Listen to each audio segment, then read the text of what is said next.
My name is Jeremy Wade. It's gonna jump, it's gonna jump. For years, I've been tracking down dangerous fish. There it is, there it is, there it is, there it is. In some of the remotest places on Earth. What a freshwater monster this thing is. I've discovered that behind even the most outlandish tale, there is often a real creature. Now, from a watery wilderness come stories of a frightening and almost unbelievable beast. You could see the coils of a giant serpent.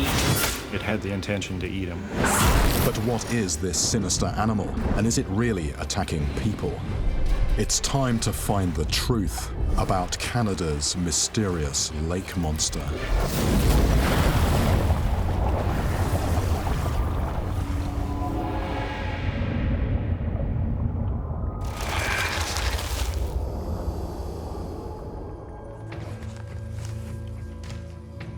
I've investigated legends of lake monsters from all around the world. Typically, the stories are tied to a single body of water, such as Loch Ness. But I've recently come across an intriguing exception. Across a huge expanse of Canada, there are reports of strange, snake-like beasts, sometimes as long as a bus. Allegedly, these creatures have attacked and even killed people. Most sightings are little more than a fleeting glimpse, but one thing that keeps cropping up is the sinuous, elongated shape of this mysterious animal. And some claim to have seen the beast lift its head right up out of the water. I know that snakes can grow to a monstrous size. It is huge, it is absolutely huge. Big enough to swallow a man.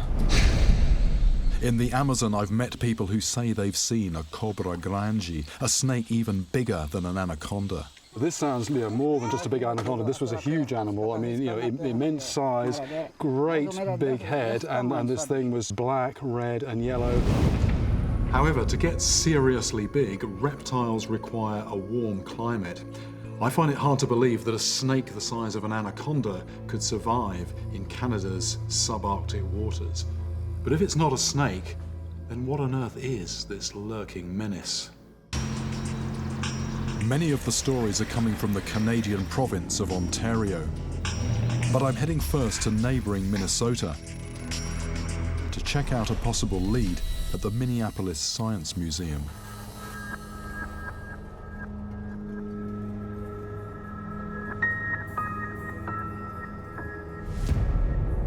This is the skeleton of a prehistoric whale. There are people who believe that at least some of Canada's lake monster sightings are some kind of primitive whale that entered after the last ice age when raised sea levels temporarily connected many of the lakes to the ocean. With their elongated bodies and tapering tails, certain prehistoric whales were so snake-like that even scientists mistook them for reptiles. But for me, the whale theory has a fatal flaw. Some of the lakes where monsters have been sighted have never been connected to the ocean. How could a whale have found its way to these lakes? In the case of the sightings I've been hearing about, it's got to be something else. My investigation begins in a place where there have been multiple sightings.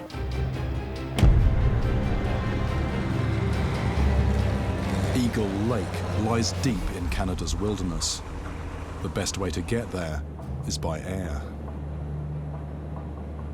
Incredibly, the province of Ontario holds more than a third of the world's fresh water. Eagle Lake alone covers an area more than 4 times the size of Manhattan. These valleys were carved out by the glaciers which once smothered this region. When the glaciers retreated, they left behind thousands of deep icy lakes, plenty of space to hide a monster. There's something about this water world, however, that means I have to rule out another possible suspect. A giant that I've encountered before. Ah! There's the fish, there it is. There we go, there we go, there we go. This is probably the biggest freshwater fish I've caught. About 300 pounds, this one. A real monstrous fish. White sturgeon can grow to 20 feet long, and they are known to swim up rivers. However, there's a problem with the sturgeon theory. These are landlocked lakes, and sturgeon are migratory fish that are only found in waterways connecting with the Pacific Ocean. If the stories I've heard are true, then these waters must be harboring some other large and dangerous beast.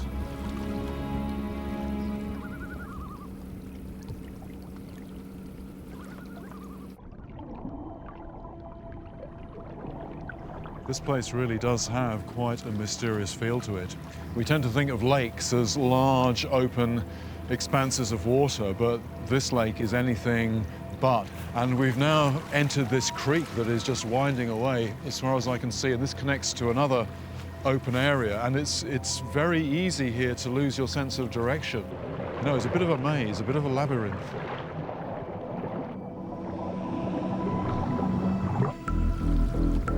It's not the water, but the rocks that offer up my first faded bit of evidence.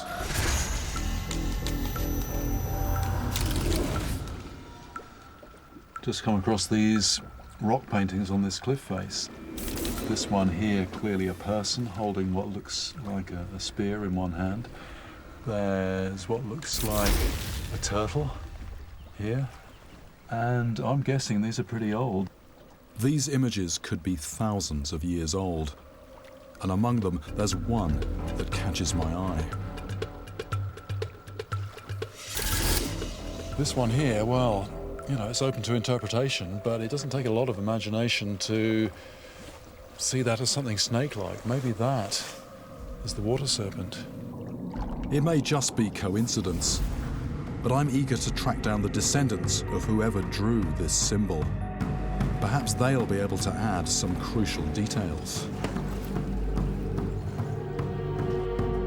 Eagle Lake is the ancestral home of the Migizi-Sorgagan people, an ancient tribe of indigenous Canadians.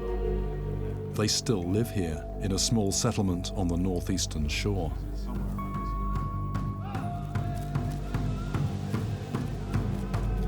I need to tread carefully, though. I've been told they may be reluctant to speak to outsiders about unusual sightings. But tribal elder Robert Kelly is willing to talk. That serpent, it does exist. Do you have a name for it? Our people say Kchiginevik. Stories of this beast have been passed down through generations. Guys, they're elders, even my parents have talked about the great serpent.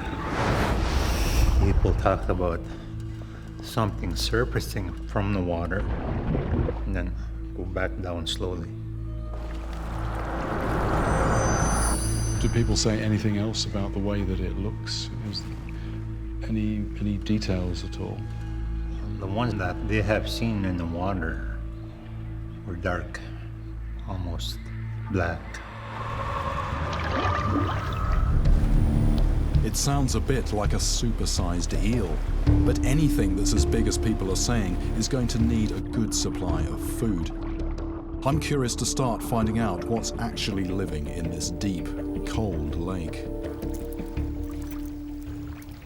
Unlike a lot of the water that I fish, you've got quite amazing clarity here, so the chances are any predators here very much use the sense of sight. And even down at 40, 50, 60 feet, that's going to give off quite a flash. Fish are going to see it. There might also be a little bit of a throb as well when that moves, but that's basically going to mimic a small prey fish. Canada is new territory for me. I'm not entirely sure what to expect. What I'm doing, I'm not actually casting this lure off the boat, I'm just lowering it down into the water. It's just giving short pulls which will make it flash and throb and then let it flutter back down again.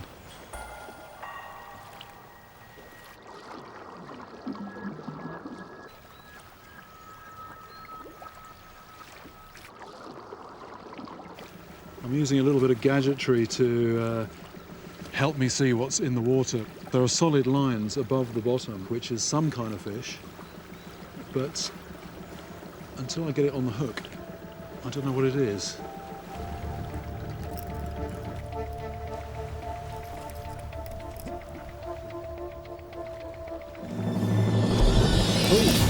Yes, yes, yes, yes, yes, yes, yes.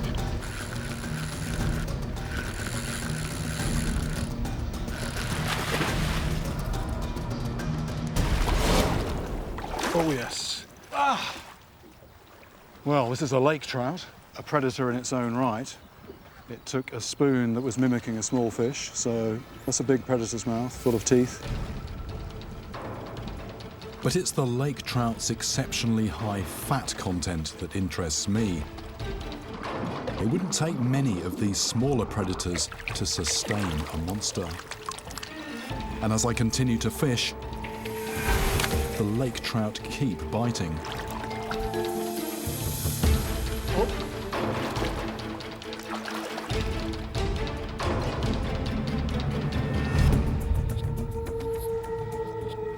That's an indication of how strong that fish was.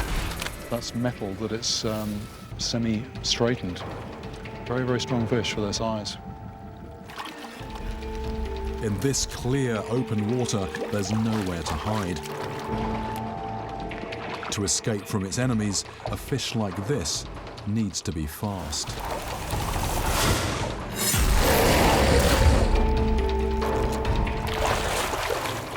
Well, I think the conclusion's pretty clear. The water down here is just teeming with fatty, nutritious fish, a perfect bite-sized morsel for any larger predator that might be down there.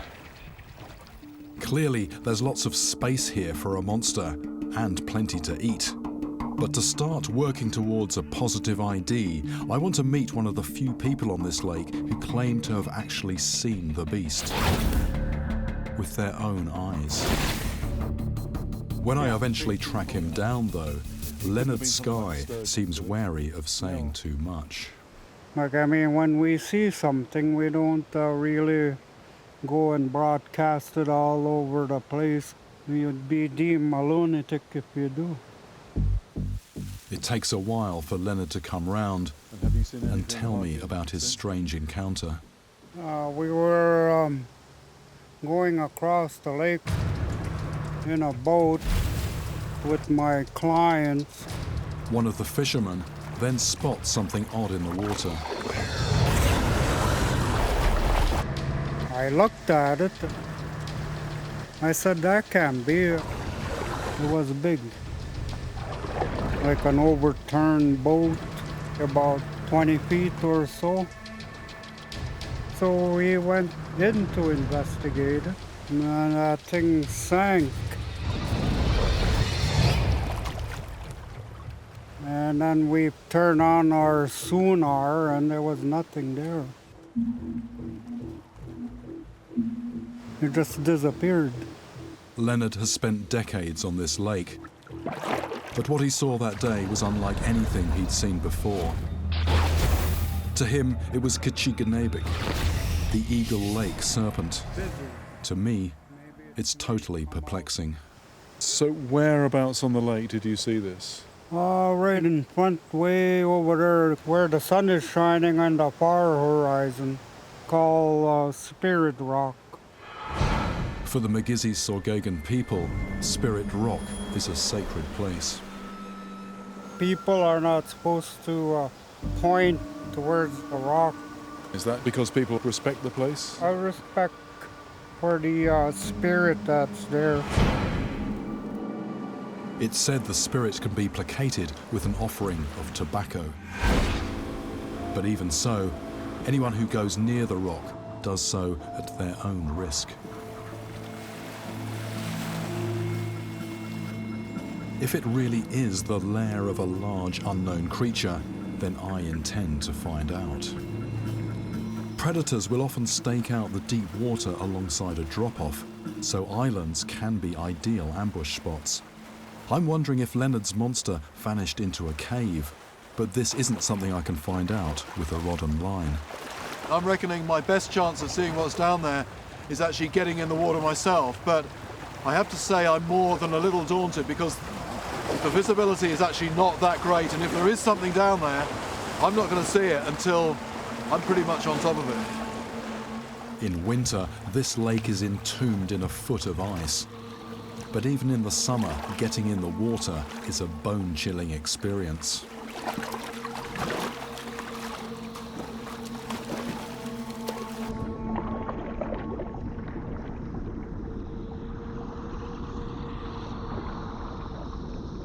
Below the surface, the bottom falls away on all sides.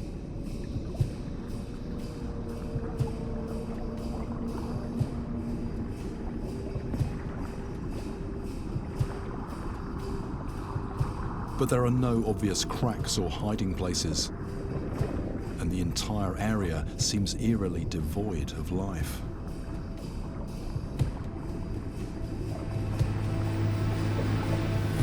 There's nothing here. I've not seen any fish, and that's strange.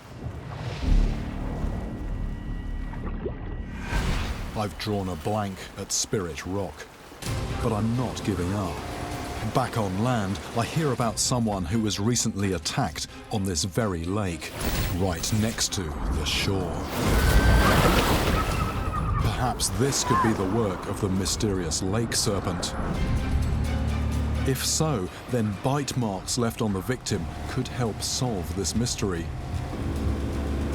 In previous investigations, I've been able to identify attackers from the distinctive wounds they've inflicted. Maybe here, too, I'll find a useful clue.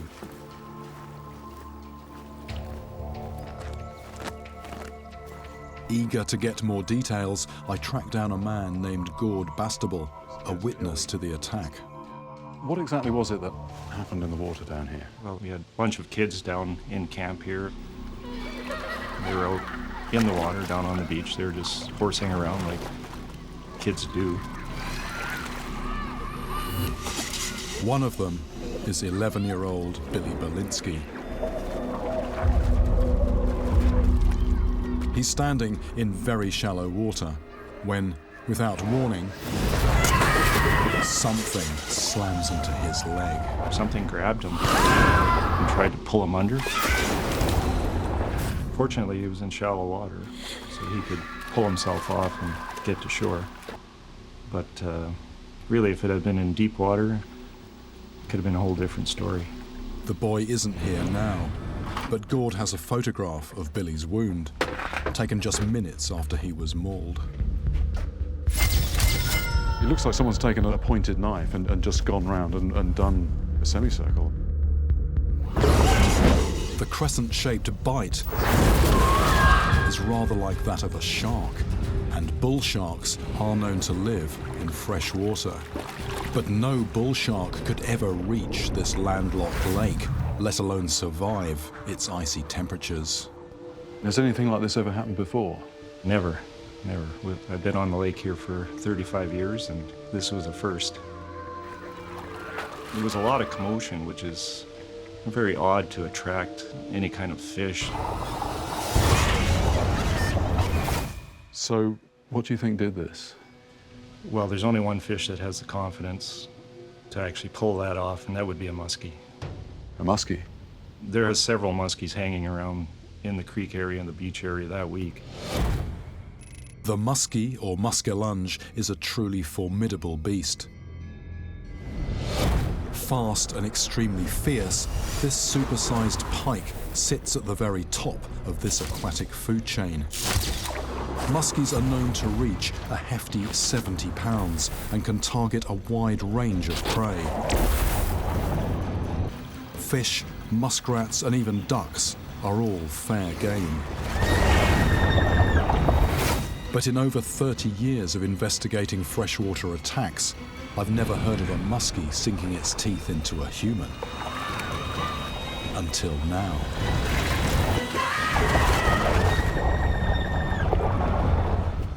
Can it really be true? I need more evidence.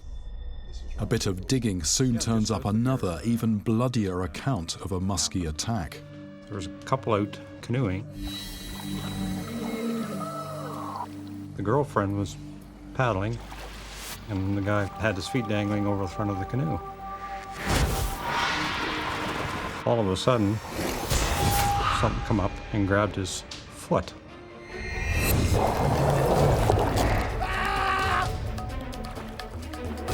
It takes 60 stitches to close the wound.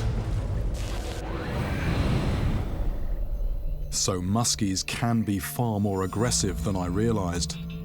But does this large predatory fish match the descriptions of the lake monster? There are certainly some intriguing parallels.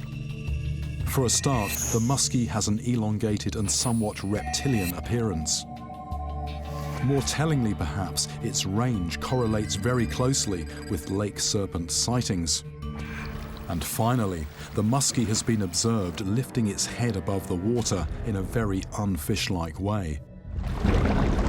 A behaviour that's also been reported for the supposed lake serpent. Things are starting to come together, but the only thing that really doesn't compute is size. Muskies don't grow as big as these creatures that people say they are seeing. From talking to locals, I learn of a huge jawbone, supposedly from one of the biggest muskies ever found. It's kept in a small fishing lodge close to where it was discovered. I'm hoping there's enough of it left to deduce the full size of the animal it came from. This is the lower jaw of one of the biggest muskies ever recorded. It was found washed up at the water's edge near here. The first thing that strikes me is just the size and the sharpness of those teeth. Each stiletto tooth is more than an inch long, and the jaw's shape perfectly matches the semicircle of puncture wounds on Billy Belinsky's leg. I now understand why the muskie has been nicknamed the water wolf. Its hardware reminds me of something I've encountered before, an equally ferocious predator from the jungles of South America, known as the wolffish. So it looks quite gap-toothed, but actually, pull those lips back and you see they're very spiky fangs underneath there. This muskie had a mouth like a bear trap, but how long was it, nose to tail? Based on the size of this jaw, the whole muskie would have measured something like 5, maybe 6 foot long. Very big muskie, but it still falls considerably short of the size of this lake monster. But having said that, there's no other candidates in the frame at the moment. Maybe I'm missing something. To keep my investigation moving, I need to see this fish in the flesh. So I'm heading to a stretch of river where huge muskies are said to lurk. The exact spot is a closely guarded secret.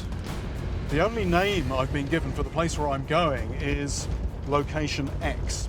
It's actually on a Native American reservation, and as a rule, outsiders just aren't allowed there. And I'm only being allowed to go there on strict condition that I don't say where it is. This is as far as I can go in this.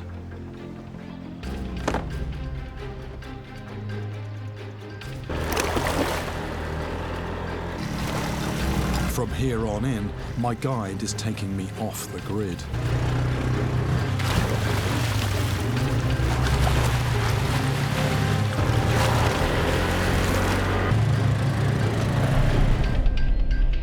At our secret riverside camp, I start to prepare for the challenge ahead. Muskies are notoriously hard to catch. Not for nothing are they known to anglers as the fish of 10,000 casts. Some have spent an entire lifetime in pursuit of a single monstrous specimen. My time, however, is more limited. So the gear I choose is going to be critical. So how do I tempt a muskie? Well, what I know about them is that they hunt very much using their sense of sight, but they've also got this lateral line organ that picks up vibrations in the water. So I'm thinking lures that have got a lot of flash and movement to them, but also lures that are going to make a lot of noise in the water. With a bit of luck, I will get to a point where I put something in front of them that triggers their predatory response. To have any chance of success, I also need to think like a muskie. The musky are going to be tight to the bank, out of the main flow. It's where the small fish are going to be, it's where they are going to conserve energy, so cast as close to the bank as I can get them. If anything's going to bring a fish, that's going to be the tactic.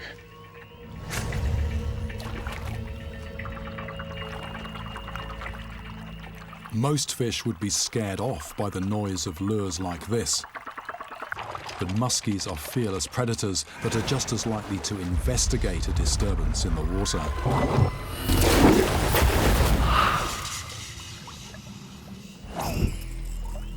After more than 5 hours, though, I'm still waiting for a strike.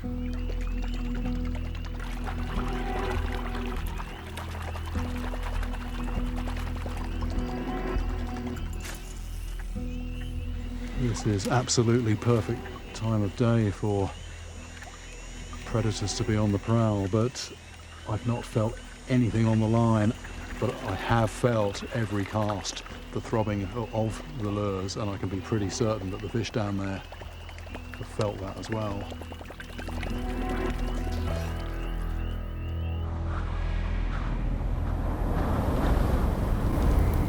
By the time I turn in for the night, I must have racked up close to 500 casts.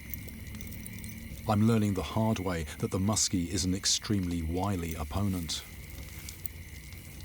Maybe it's a lure like that that's going to tempt them, or something a bit strange looking like that. But ultimately, it's going to come down to the reaction of one particular fish at one specific moment.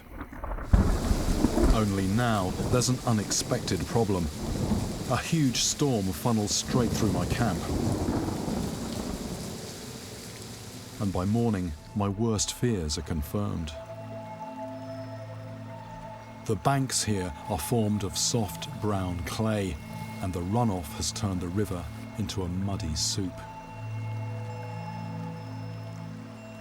The water level's come up, it's still coming up, and the visibility has gone down from about 2 feet to about 2 inches. And for a predator that feeds largely using vision, that's not a good sign. If a muskie can't see my lure, it's less likely to bite. But it can still feel the vibrations the lure makes, and I'm hoping this will be enough. Although the visibility is very low at the moment, all the lures that I'm using also send out quite a bit of sound and vibration, and this really throbs down there, so they're still going to be aware of this. The odds may have worsened, but I have to keep trying. The thing is, particularly with muskie, it's the fish always ready for something to happen, because they can literally just come from nowhere, and if you're not primed for action, then you could miss what could be the only opportunity of the day. After many hours, though, I'm forced to admit that this is a lost cause. This is an intensely frustrating situation. One of the components of my limited access here is limited time. I've got 3 days. The thing is, that's at least how long it's going to take for this water to clear. So, really, I have no other alternative but to pack everything up and try and find somewhere else. Big muskies are few and far between, so this is a serious blow to my investigation. But my guide tells me there is one other place I can try. Rowan Lake is as deep as it is remote. Maybe this is where I'll find a giant, and with it perhaps the missing clue I'm looking for, a way to make sense of all those unexplained sightings. This place is a real wilderness. It's probably true to say that nobody has ever set foot on a lot of this land. Unaffected by the recent storm, the lake's crystal clear waters look ideal for a muskie hunt. This is beautifully clear water. I can see the bait very distinctly, but I'm not looking at the lure so much as the space behind it. about 3, 4, 5 foot behind to see if there's something following it. Though ferocious, muskies are also cunning. Before hitting a lure, they'll often stalk it, sometimes right up to the boat. So every time the lure comes in, I keep it circling in the water for several moments before lifting it out. And most times there's just nothing there, but once in a while you lock onto the shape of a fish. I'm now well past 1,000 casts and still waiting for a lucky break. Ah, yes! That's a fish. That's a fish. Yes, yes, yes! It's a toothy predator, though not yet the one I'm after. This could be a good sign. The pike are feeding. But to be honest, the fish that I'm after could inhale this in one mouthful. The northern pike is a fast, aggressive predator. But for a big muskie, this would be little more than a bite-sized snack. As the hours pass, I try every conceivable combination of lure and location. Lots of casting. They do call muskie the fish of 10,000 casts, but the point is it's not the same cast over and over again. You're varying the lure, but also different location, different speed, different depth, and you just never know in advance which cast is going to be the one that pushes the fish's buttons. I think there's a pike on. Here we go. I'm having absolutely no problem attracting pike. Another pike. Oh. But its bigger, uglier brother is nowhere to be seen. Another pike. It's a pike again. I catch pike after pike. It's a struggle to stay focused. And then, to compound my frustration,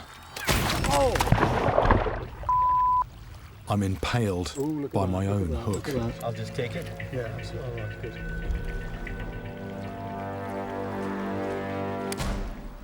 Ah, the pike's off. I hooked myself. The best hook up all day, myself. I got off lightly. The good thing was that that pike actually came off. It wasn't attached to my arm and flapping around. Well, if that had been a muskie, and if that had stayed attached rather than unhooking itself, I could be in a lot more trouble.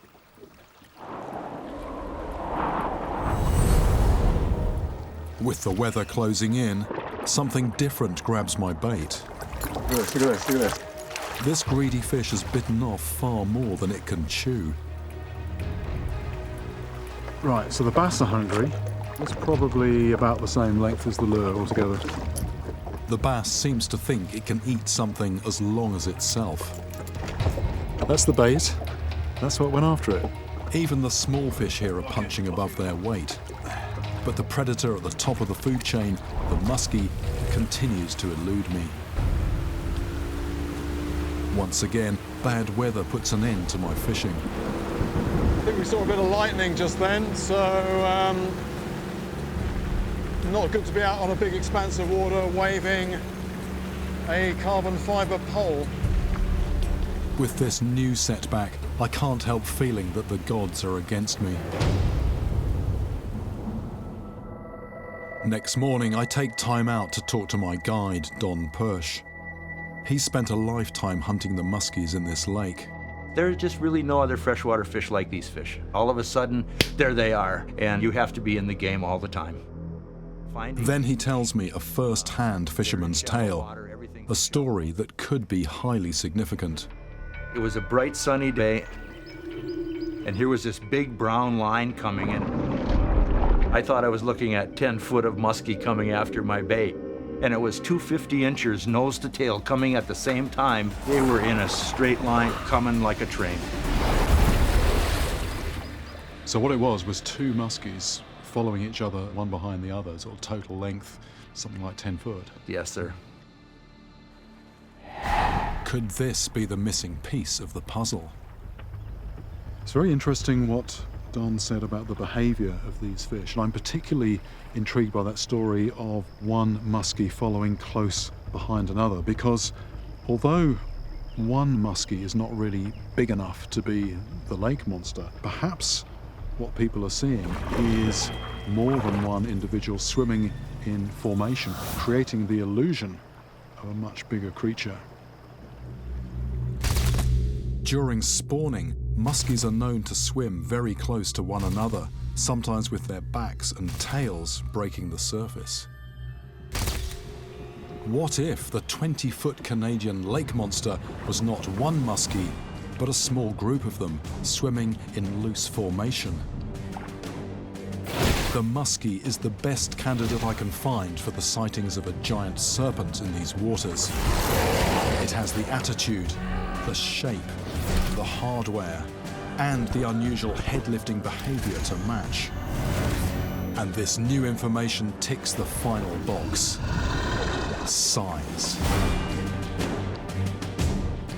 My investigation might be complete, but my mission is far from over. I can't feel entirely satisfied until I've actually seen a muskie in the flesh. And this is now becoming an obsession.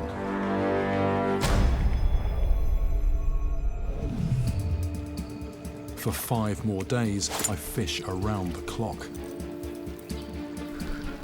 But now, not even the pike are biting. No response here, time to move on again.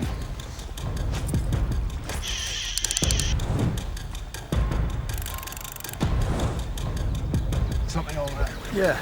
Oh no. It's off, whatever it was. I think that was a fish momentarily on. I just felt it was just like a weight. I couldn't feel any kicking or anything. And it was on for a couple of seconds, just a weight. Whatever grabbed my bait has left its signature. Something has perforated the plastic. There's tooth marks there. But it didn't hook up. My muskie hunt is now really taking its toll. My hands and arms are sore, my eyes are aching.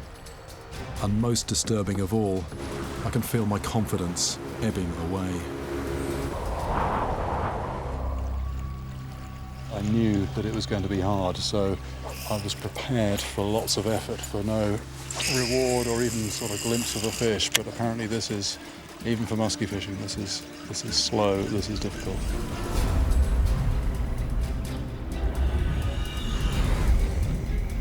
By now, I must be close to 10,000 casts. What I really need now, besides catching a fish, is a good night's sleep. But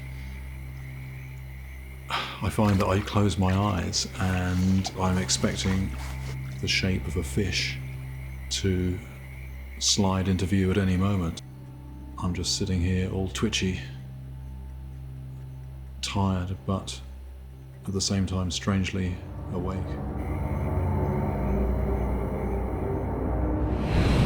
If I'm going to win this battle, I've got no choice but to keep working the water. But before I can get back to business, a boatman calls me over. I heard there was an unusual capture down here. Where did you get that? Just in the water, he was just swimming around. Wow. So this is a turtle. I didn't know these were in here.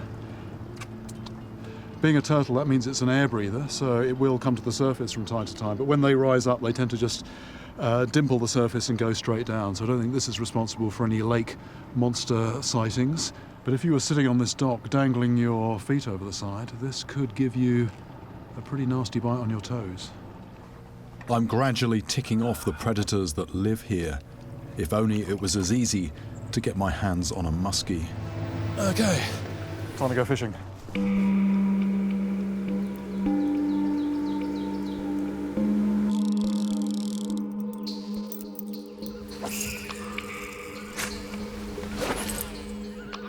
There's a lot of bird activity, a lot of loons out there, and they've been diving. Chances are that's for bait fish, so if there's one predator actively chasing small fish, there could be something else as well. Do good things come to those who wait? Or am I fated to fail? Finally, after a week with little sleep, Follow, follow, follow, follow. there's something big stalking my lure. Musky. Whoa, there we go. It's the object of my obsession, and I can almost touch it. Big fish, Jeremy. It's tantalizingly close. It's still there, it's still there. Then it simply vanishes. Sake.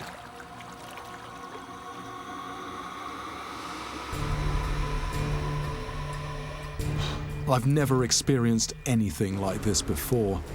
I feel I'm being taunted. The frustration level is getting pretty well off the scale. To see a fish that far behind your lure and then it doesn't take it is just, and you can't do anything about it. All you can do is try again and again. How many times? The days are running together. More muskies follow my lures, but the strike I'm so desperate for never comes. It's almost a bit like being in a boxing match where you try and sort of patch yourself up at the end of every round. But the problem with this particular match that I'm engaged in, I just have no idea how many rounds it might go. In just a few more weeks, this lake will freeze and it'll be game over. I'm at my wit's end. Perhaps it's time to invoke the spirits. You know, sometimes when anglers are struggling to find any kind of logical reason why things might improve, we fall back on superstition, in which case this here is absolutely right on cue. I take this as a sign. But of what? Something tells me I should go back to Spirit Rock. It's not a known musky spot, but I've got something else on my mind. I feel I've lost belief in myself as an angler, and I need to get it back. Because it is such a sacred place, I've brought tobacco with me to make an offering to the spirit.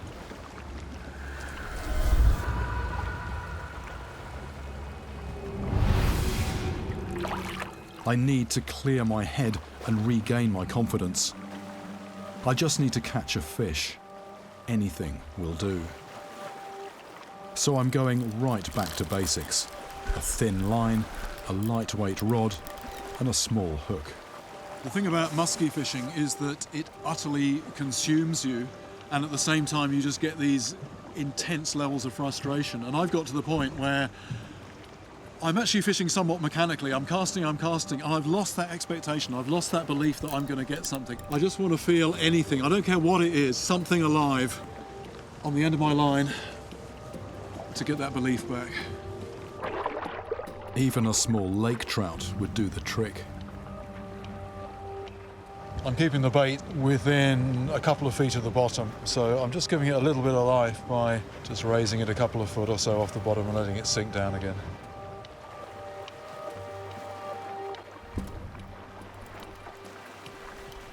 I've called on the spirit of Eagle Lake, and within minutes, I get a bite.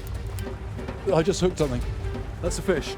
It feels good just to have something on my line. There's something on. But my joy is short-lived. Look at that, it's gone. Something's had that. Something had the back end of that. Right, need to get something down there again, quickly. Despite my loss, it's a good sign. Although Spirit Rock seemed barren during my dive, there's definitely life here now.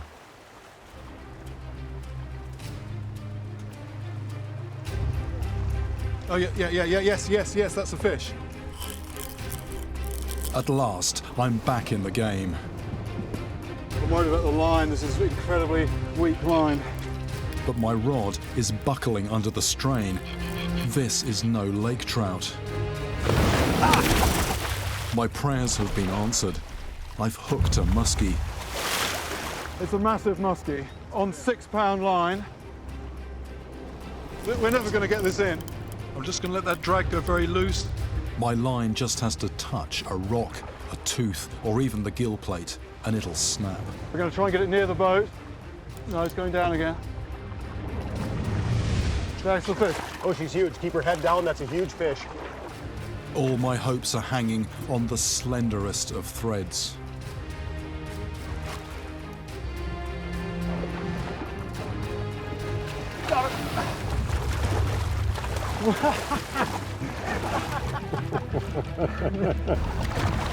This is the monster from Spirit Rock. It's a big musky. 6-pound line, tiny bait, sacred site, made the tobacco offering. That has to rank as one of the most extraordinary catches of my life. We have got a musky. I must have made over 13,000 casts, and it's only when I stop trying to catch one that a musky finally bites. That's the hook. That's the line. Look at that line, it's like cotton. And that was just in the corner of the mouth. That line, well, that's what happens to that line and teeth. That's me, my teeth. It's 4 feet long and then some. By any standards, a very big musky. Here we go, fish of 10,000 casts, big old musky. So just looking at it, you can tell it's the supreme predator.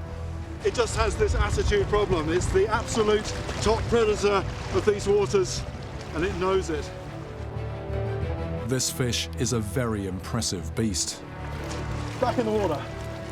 But just imagine 3 or 4 of them at the surface, swimming in a tight-knit group. You could be forgiven for thinking you'd seen the lake serpent.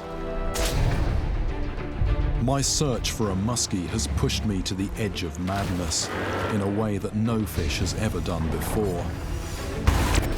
Superficially, it's just an oversized pike with a bad attitude. Another gnarly predator to add to my list. Only by trying to catch one have I come to realize that this fish is in a different league. And that to succeed against such an adversary, you have to enter a different dimension. Musky fever gets into your blood. This cunning beast is so elusive, it has virtually crossed over into the world of myth and legend.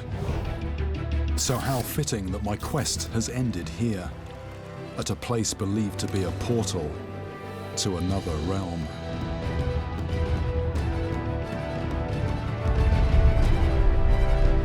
I'm actually still trying to take that in. I mean, who would have thought that things would have turned out this way to catch a fish like that in circumstances like this?